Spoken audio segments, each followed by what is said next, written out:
Now, one of the things I will always love about Rhea is she always gives you a lot of notice when she wants you to do something.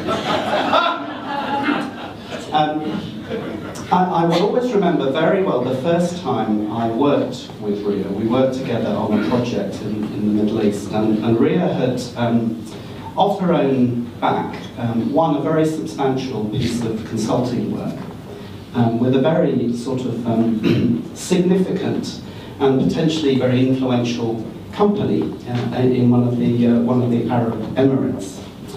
And she asked me if I would go and help her do this work. And this was quite interesting for a partner because it was supposed to be the other way round.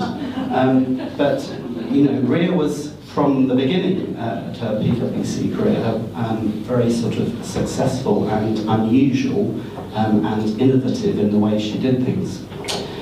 So this trip to the Middle East, I remember three things about it. I remember sitting in the departure lounge at Heathrow Airport just about half an hour before my plane was due to leave, and I got a text from Rhea that said the Sheikh had just died and she wasn't quite sure if I should come. You know, so I thought, well, this is quite difficult. I'm about to get on the plane, you know, what really is the advice here? But so I gave her a call and we decided I would go.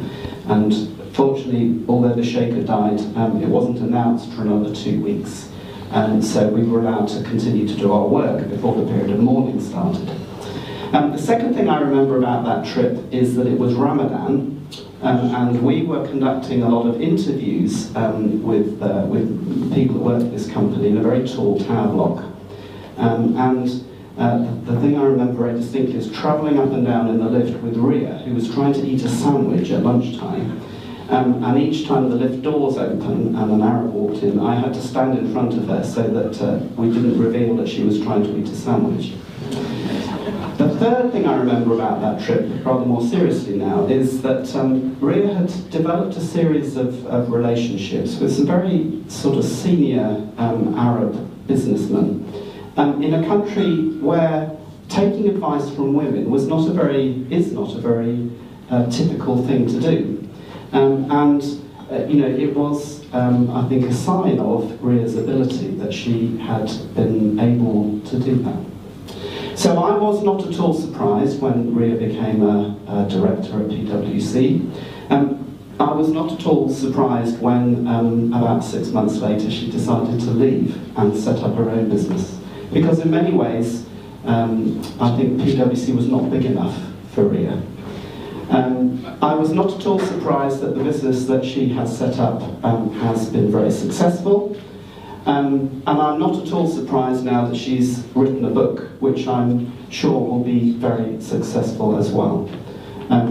So I was going to propose a toast to Rhea, but I've got my glass down there. But I'll propose a toast anyway. I think we should all drink a toast to Rhea and to the success of her book. So Rhea.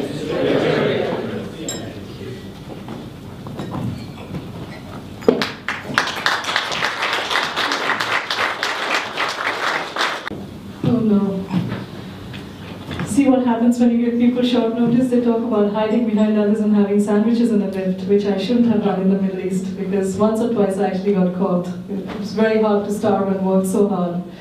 But thank you, Sandy. As always, Sandy's in the book, and you'll see from the little things he says. I think it's in the first chapter where, just before my directorship panel in PwC, I was fairly young then and very nervous. He gave me a little session where he said, every game is either won or lost in the head. The opponent is not in front of you, the opponent is always the space between the two ears and the inner game that goes on. Little things like that have always stayed with me and will always stay with me, and hopefully I pass that on to my coachees and clients. I'd like to invite someone very young, very vibrant, who is also on the back of the book, Benn, who also has only just figured out in the last 10 seconds she's going to speak. But Emily is a great inspiration for a lot of us and for the next generation. Come up. The youngest parliamentarian Labour MP candidate now works for UBS. has a great Indian side to her that always comes to the fore after 2 glasses of wine, so she hasn't had that yet. But very inspiring, great fun, and despite the massive age difference between us, we are very good friends, and she's inspired me lots.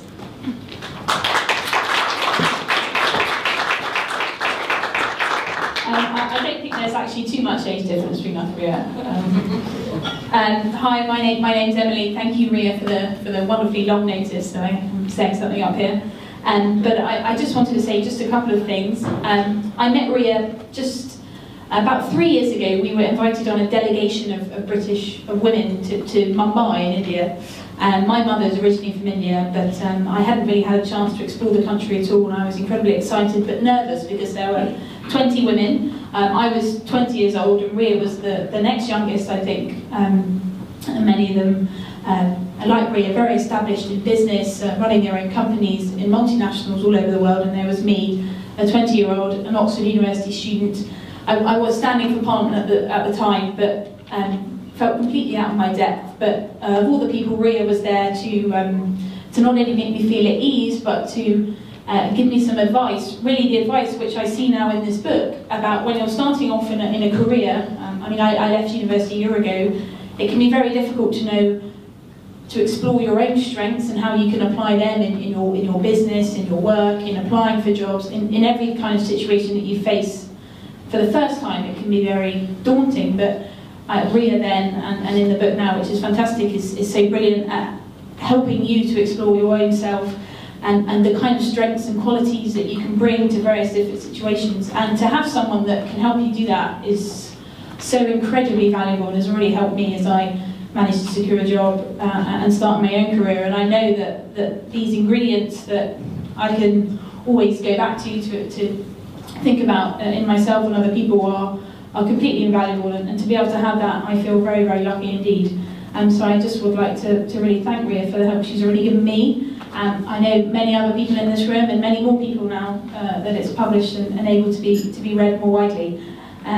But it can be very daunting, and the help really is invaluable. So thank you very much to Rhea.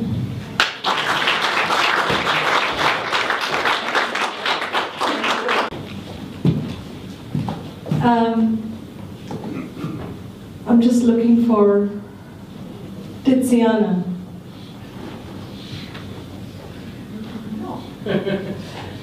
Tiziana is one of my favorite coaches, and she is hating me right now because she would never want me to do this to her. And I think it's a perfect opportunity for you to see what a great piece of sunshine she is, how much energy and sunshine she brings into a business like Vodafone in Italy, but also in our programs. But just say something. You know, you're just so good when you're on stage. So you are so inspirational for so many people, but you're always standing behind others and not being seen. So come on stage and a few words.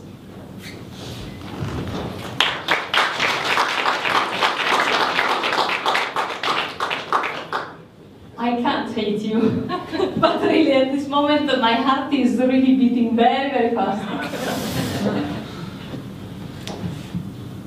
It's a big emotion for me because I feel really privileged to be here and to be called by you in this moment. What I'm gonna say, Rhea, for me, well, I have still to read your book, and I will do for sure. I will hear from Italy, and I planned all my day to be here this evening. Rhea has been close to me in the last year with a very important program. For me, it really changed me and shaped me. I can say my leadership, my DNA.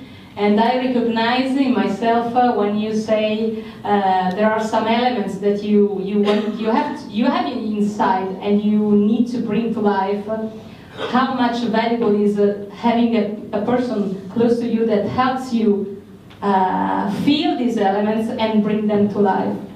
So my thank you, Rhea, for you is really to have shaped my last year.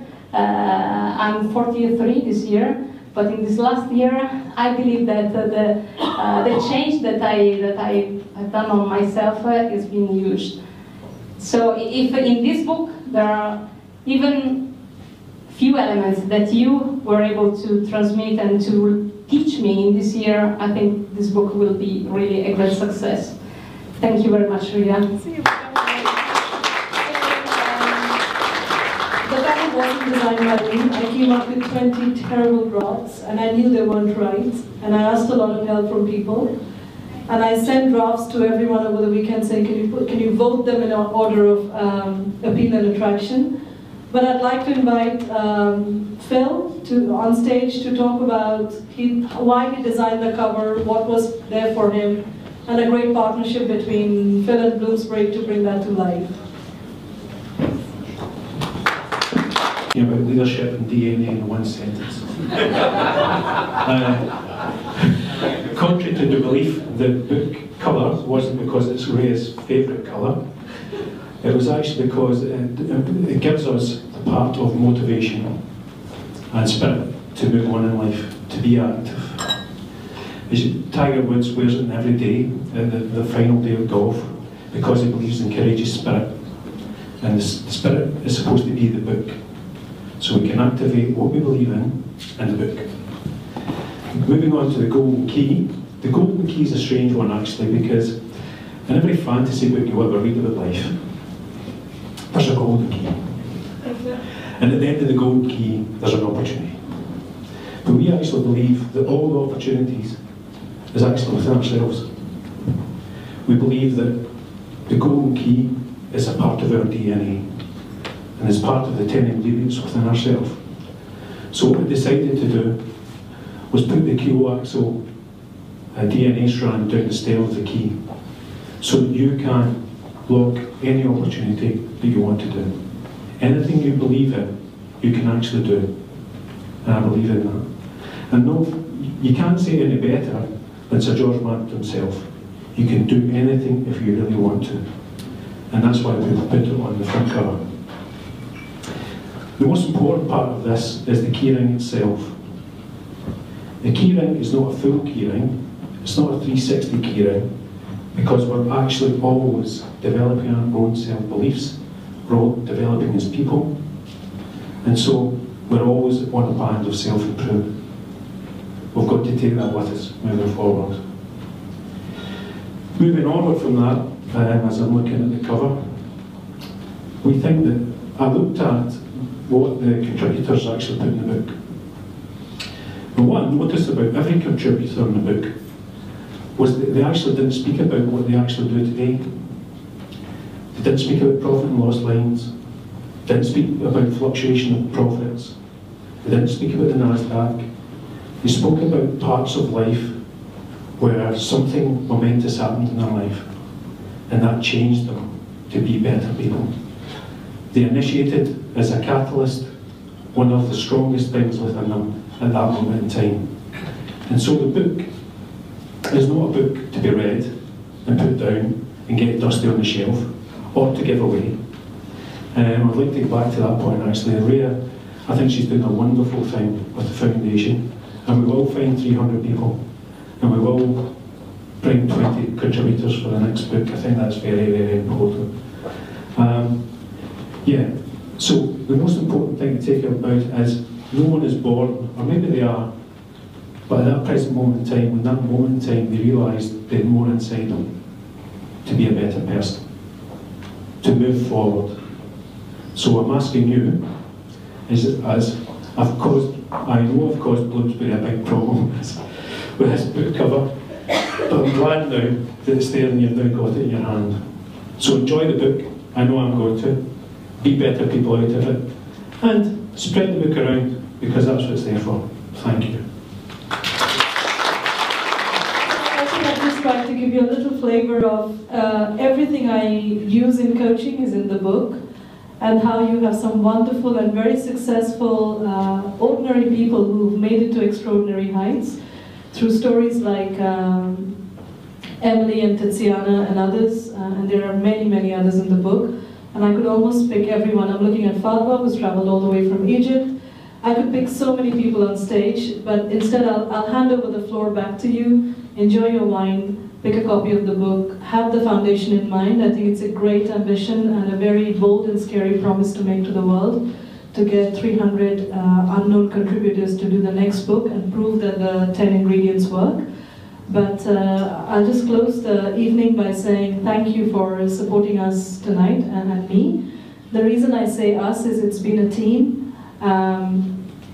My mother is the person I dedicated the book to. She has single-handedly raised me under some very difficult circumstances, but with a lot of fun.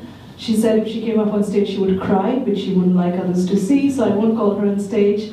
But she has been an amazing rock and pillar in my whole life. She's a friend, she's a mother, she's a teacher, she's a big critic sometimes. But I am her biggest fan, and sometimes I'm a mother to her, and I tell her off too. But we have a great partnership, and she's always made me believe that no matter how I started off in life, where I've got to get to is so much taller and bigger. So the whole definition of leadership that I use in the book is based on her principles for me, that leadership is nothing but an attitude and a belief that you can walk taller, stronger, and build a richer version of yourself. So thank you, Ma. You know who you are for me, so I'm getting emotional. She's so tiny you can't even see her. But always a rock, thank you. And the second person who is like Ma, absolutely working behind the scenes, the best mentor I can ever have, Malcolm Ransom, who I met in 2008 in a very random conference at the Telegraph Business Club, which my very good friend Jenny took me to. And this gentleman came up to me and took a real interest to corporate DNA, and he has been an absolute pillar of strength for me and the book, working behind the scenes, putting his heart and soul into the book, and this book wouldn't have been what it is had it not been for Malcolm. So thank you, Malcolm. I won't put you on stage with such little notice because you did say no.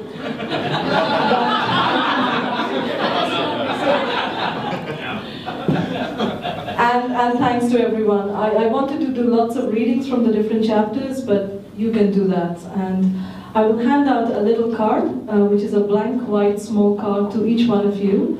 On one side of the card, I would like you to write one thing that you liked, maybe about what you've heard, something that intrigued you, a question that you have, something that inspired you, something that you're curious about. On the other side, if you do want to put any orders or you have in mind anything for a launch back at your own organization or back at your child's school, it could be anywhere, just any concepts, put that down. As I said to you, the foundation starts today, and we are planning to do a series of launches. So it's going to be one in New York, one in Hong Kong, one in India, one in Turkey. So you are my special limited edition book contributors tonight, because we launched the concept with you and then we take all the learnings from that back into the next series of launches. So very big thanks. And yes, I did remind Phil to say this to me, and I forgot, so thank you. One line, which is very early on in the book, I think it's in page 24, has always, although I wrote it, it has always struck a chord with me, is the starting point of any story is to first believe that your own story is worth telling. So I inspire all of you tonight to not think of each one of yourself as just another person on the planet, but you've got a story that's really inspiring, that can really benefit someone else. So share it, tell it well, tell it with pride, and touch other people's lives. Thank you.